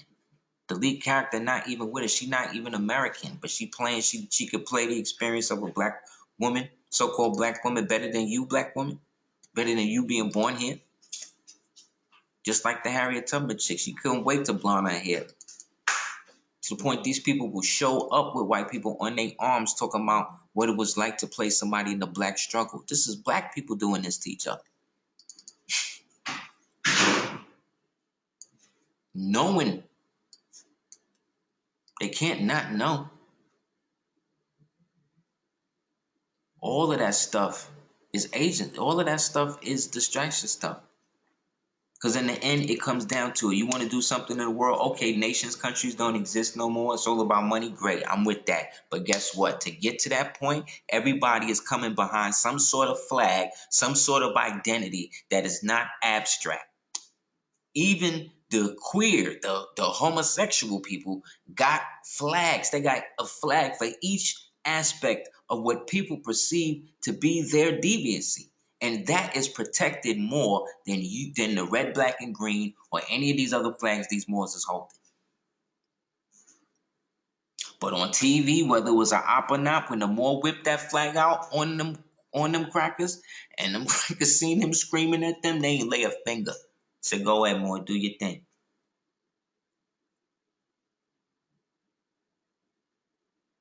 So yes, we can't go by anything other than spirit and what we perceive our understanding of ourselves to be. Therefore, you can't let somebody dictate what it is to be a Moor who's not a Moor. Because I know more about Seventh-day Adventists and these religions than the people that's in them. I start quoting stuff from their books to these people and they heads explode. I know the stuff better than them. Why? Because I'm not in it. But I know just in case, because Allah says that I'm supposed to be merciful and I'm supposed to represent him on earth, and it's been customary that our people speak all languages, it's good that I know certain things about this person's religion that they might not know, to save them from the hellfire that could come from them not being able to understand the greatness of Allah. So if you're a Christian, I'm going to talk to you from a Nazarene perspective. If you're a Buddhist, I'm going to talk to you about what they did after Ahsoka and all of that. And what the Mahayana, what they try to do to the Mahayanas and all of that. You see what I'm saying? If you're a Hebrew, if you're one of these people, if you're into the tribe thing, okay, I can build with that, but I'm gonna build with it from the perspective of the Pahath Moab, that was the ancient Moor that chose who was who in those tribes for them because they had a consistent history of not being able to get along and always violating the covenant that Allah gave them, right? Right? That's what they religions say they did, right? And they say that about the Moors. And they say that about the Canaanites. No, we preserved the covenant enough to keep an empire intact and save the world and bring it out of darkness up until the end of the last age. Who could say that? We can. That's why they want to say we don't exist. That's why the white people's over there acting like all them people that did that was Arabs. But I just showed you what an Arab and a Turk was. You see how crazy they are? They all crazy. They all acting like we not here. And the more we saying we here, and the more we just out here just being ourselves, it's like we doing something amazing. We not. Look at King drop the knowledge. Before, excuse me, Michael King. Look at Michael King here, bless the deck, drop the knowledge. Before the Pilgrims landed at Plymouth, we were here. Before the pen of Jefferson etched across the pages of history the majestic words of the Declaration of Independence, we was here. So the Pilgrims came in 1600s. So he's saying we was here before that. The Declaration of Independence and all that, that's 1700s. Means we was here before that. So that means we are the original Americans, correct? The only other people that was here that was foreign to the jurisdiction was the British. And they was in league with us because our Moors in Cordoba was giving them all their children their education. We proved that, right? Nobody respect no Indians, man. Nobody respect that. That's for people who didn't know what they were and didn't realize they was annexing themselves to the people who came with the invasion of on behalf of Genghis and them in the 13th century. And that's what led to the destabilization that allowed Cortez and them to wreak the havoc that they did. Because we had almost 50 or 60, almost 100 years of beating back the Tartars, who was reclaiming land over here because the Moors over here started bugging.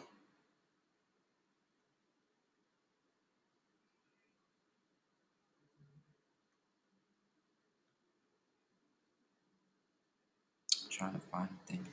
It's another book to gets into it.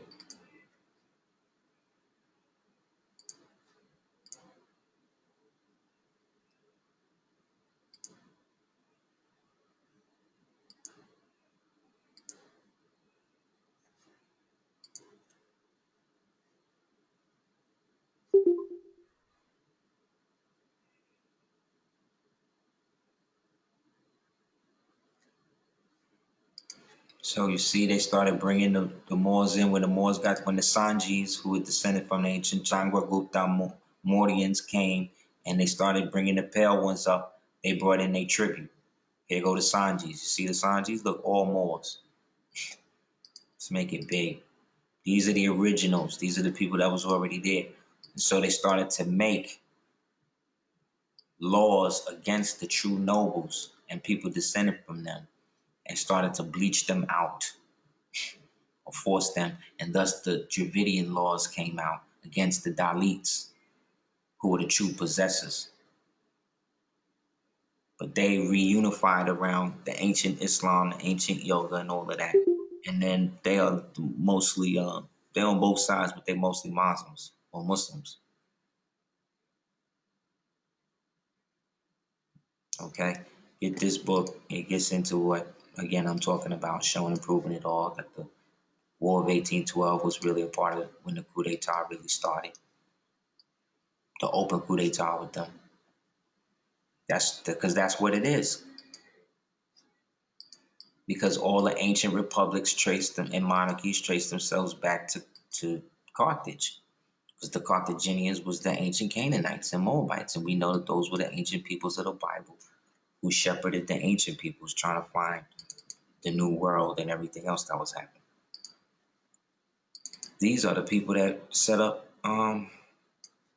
California. These are the Moors that set up the first charter and all of that. California.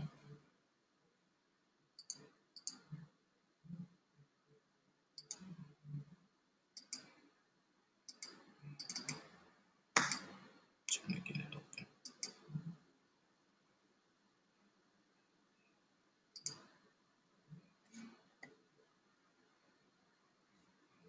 Okay.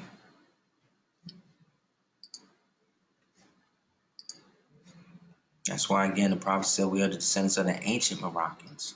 So we say Moroccan, we're not talking about the Moroccans there. We're talking about the old ones, the ancient Mauritanians, the ancient Turks, the wild Turks. They are Hagarenes, or we used to refer to as Hagarenes, which is a term widely used by the early Syriac, Greek, Coptic, and Armenians, or Moors, to describe the early Arab conquerors of Mesopotamia, Syria, and Egypt. The name was used in Christian literature and Byzantine chronicles for the Hanif Arabs, see? And later it became synonymous for Saracen, which means they tried to link the Hagarenes up with Saracen. But Sarah means son of Sarah, so you can't be the son of Sarah and Hagar at the same time by blood. You see? See how they try to make one the other, make them interchangeable? You see what I'm saying? When Moors try to do that, they down with it. Or they just don't know. I don't know. Trying to think if there's anything else before we go. They building an open statue of Moloch for sacrifices in the Vatican soon. So look, people, it's where all of the heavy need for children, all of that's heavy. That's heaven because of that. They're trying to have mass children, like a mass killing.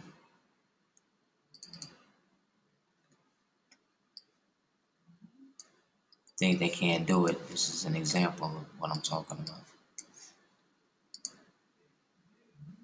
Get this book on the left.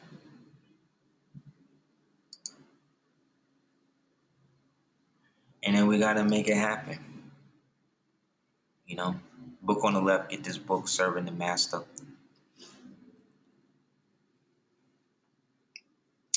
And then this is a mound of bones.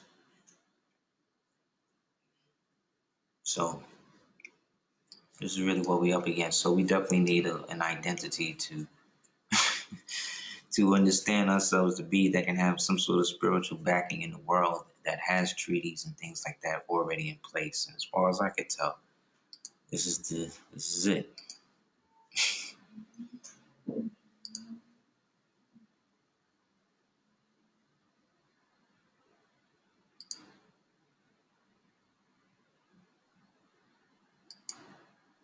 Yes.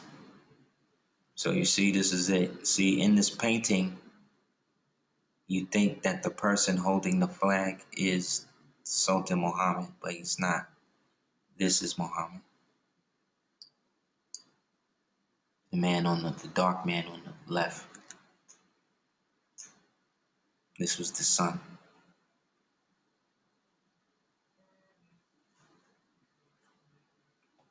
In paintings like this, you always have to look at what's happening and who's in the background, who's to the immediate left and the right, because each figure represents a different understanding. Like the one I showed you earlier of the white devil holding the fez above the square in the clouds. Then on your left is one of the only color pictures of Osman Ali, founder of the Ottoman Turks, showing improving that the Turks, again in their outset and originality, were all descendants of the Carthaginian Empire, which we call Carthage, which they refer to as Turcae or whatever. But they all descend from the old Scythians, and the Scythians were connected to the old Thracians or Thracians, and the Thracians lived in Turin, and Turin was a colony of Egypt, and those was the giants that King Adad, Amir, also called Narmer, used to build the pyramids. You can watch the last couple of tapes I did on each one of those points, and you can see where to go to prove all that. And that's the thing.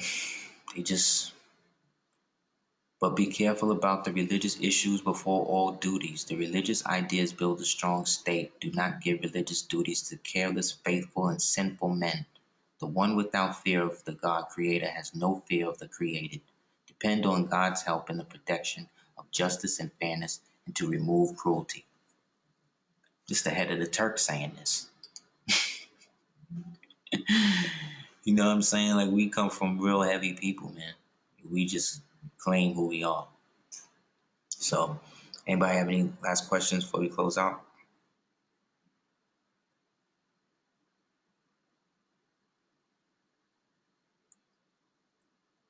A United States citizen is somebody that's coming from the District of Columbia. That is a 1871 KKK Union Society, colorable, subject to the laws of the United States.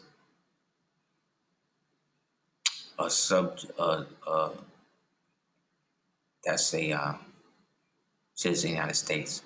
A United States citizen, that's somebody who's a citizen of one of the United States. You know what I'm saying? Which could be the state of his birth or that of his genetic origin.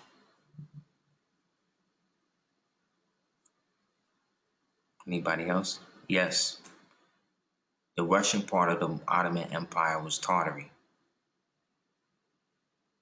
That's why when the Russians basically came to power, whatever, they wiped out all of the Tartary evidence stuff. But if you go to my Barbarian Tartarian joint, I show the letter from the CIA that confirms that the Russians buried all of the Tartary thing because it brought their connection back to Islam and the ancient world, and the Russians wanted to be all secular. So again, U.S. citizens are occupational citizens of the District of Columbia and are basically wards or subject hostages under debt, and citizens of the United States. The other one, they're just nationals. We'll close with this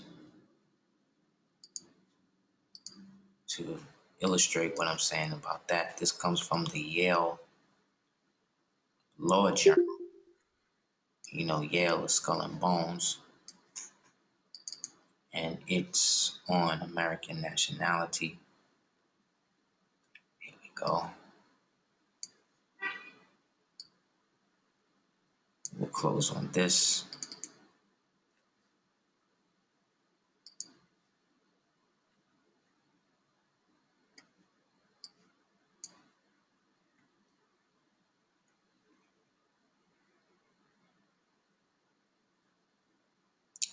One second.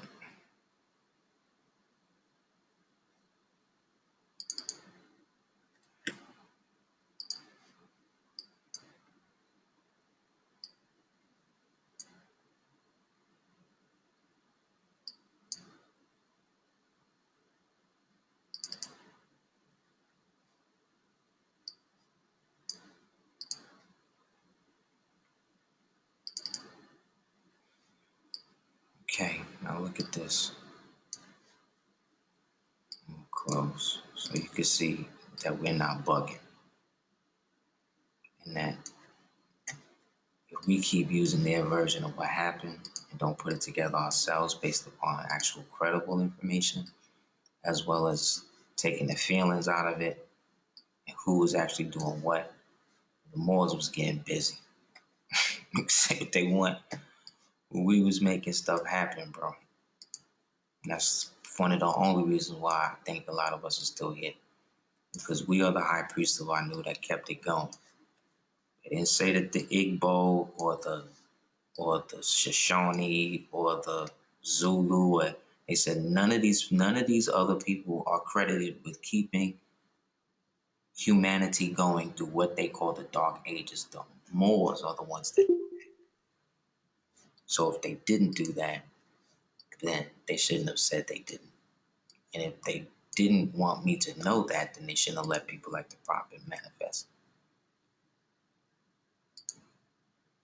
So again, this is from the Law Journal.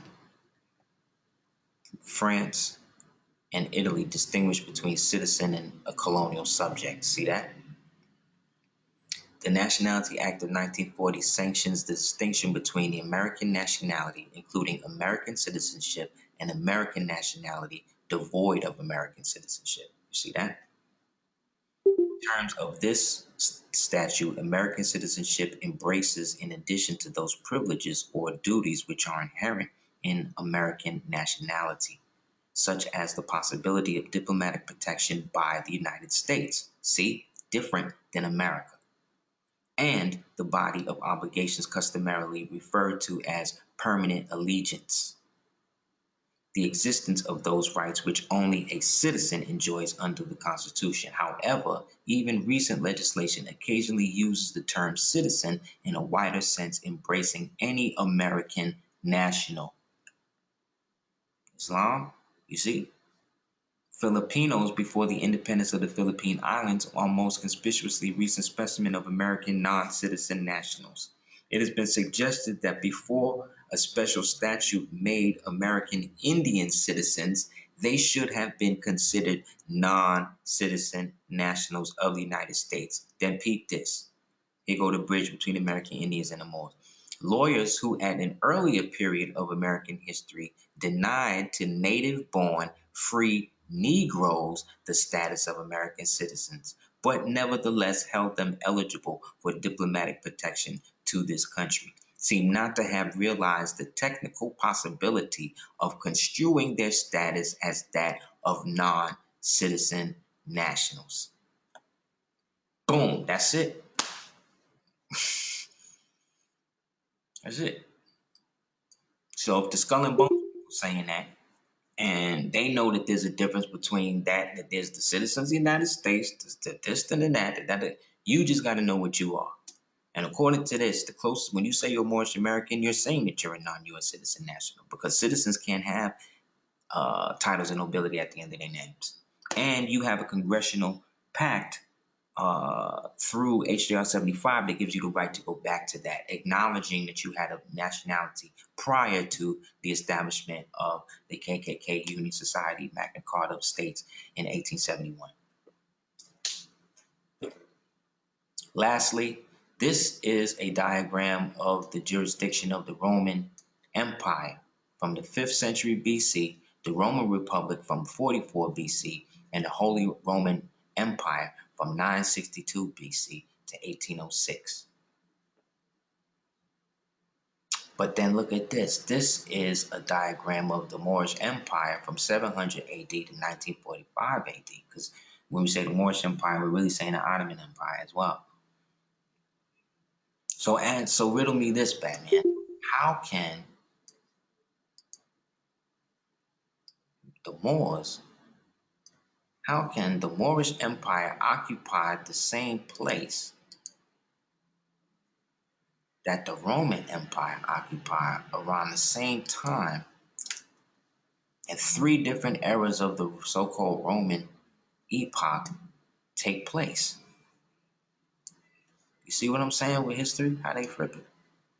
If this is from 700 AD to 1945 AD, and this is from the 5th century BC all the way to 1806, what's going on, man? So within the span of the Moorish Empire, you have all 3 phases of the Roman Republic, is really what we're saying. The last being the Holy Roman Empire that was reinstituted by the Moors in 962 and then destructed by Napoleon, who we also know was a Moor. So they got a lot of explaining to do. But everybody wants to be Indians and everything else. But in the end, Moors, what I'm seeing is that we, the mystic Turks, when they sacrifice every November, sacrifice the end to represent the end of Jason, right? Us, Jason being Jason and the Argonauts, the ancient Scotians that came with Scotia, the daughter of Akhenaten, on her Hydra, out of that which led to the creation of the language of Gaelic and the Moorish forest culture that we call Druids and everything else. So again, I'm just showing you that we got our hands in everything. And it's like, I think what's holding us up is the fact we don't coalesce around the identity once we establish it properly. So, inshallah, we can get that squared away and get back to being the mothers and fathers of civilization, because these dudes ain't gonna do it. They're gonna run the clock out and make it like everybody was like running around here with like feathers in their heads and stuff. Like everybody, not saying that we did it, but to the point of like it, the way that it's on like Dances with Wolves type. Like that's the history that they've adopted and agreed is the real one, and it's not, man. And that's what's killing us, because it's made it where we can't even claim our industry because we have no viable men anymore to do it. Because all the women would rather create more cogs for their machine. But the people who won World War One and World War Two, the people who had the most say so, and the people who was people got murdered when they came home behind all of that was us. Still us. But back then, as you see, we had a nation. We had a real nation, real empire, everywhere, wherever we was at. So the only way back to that, Moors, is to get our shit together. So anybody want to hit me up at houseofbell@hotmail.com. About the individual process or whatever.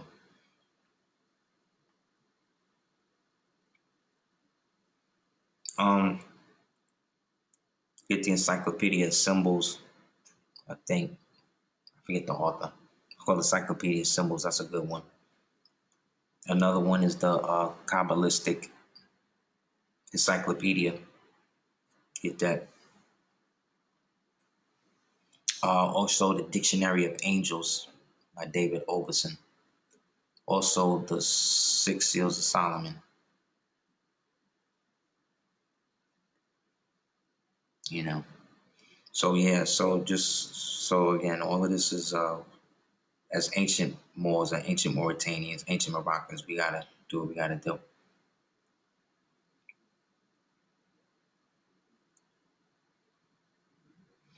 Free blacks, free Moors, Mecca Indians, Mohammedan Indians, anything like that. Also, they hid a lot of stuff in old Shriner pictures. So you'll see stuff and they say, "Oh, that's a Shriner." It wasn't. It was a Moor habit. They just lied about. Hit me up at houseofl@hotmail.com.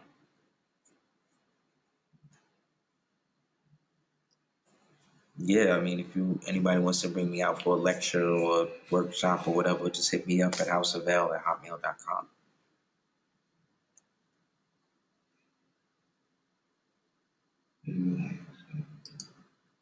Indeed. So, like I said, man, just remember all these dudes is related.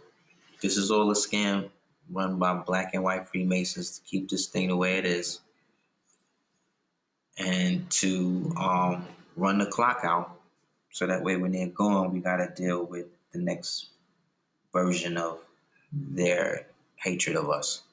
So, once you know better, you do better. So, let's try to do that, inshallah. All right. Peace, everyone. Thanks for the participation, inshallah.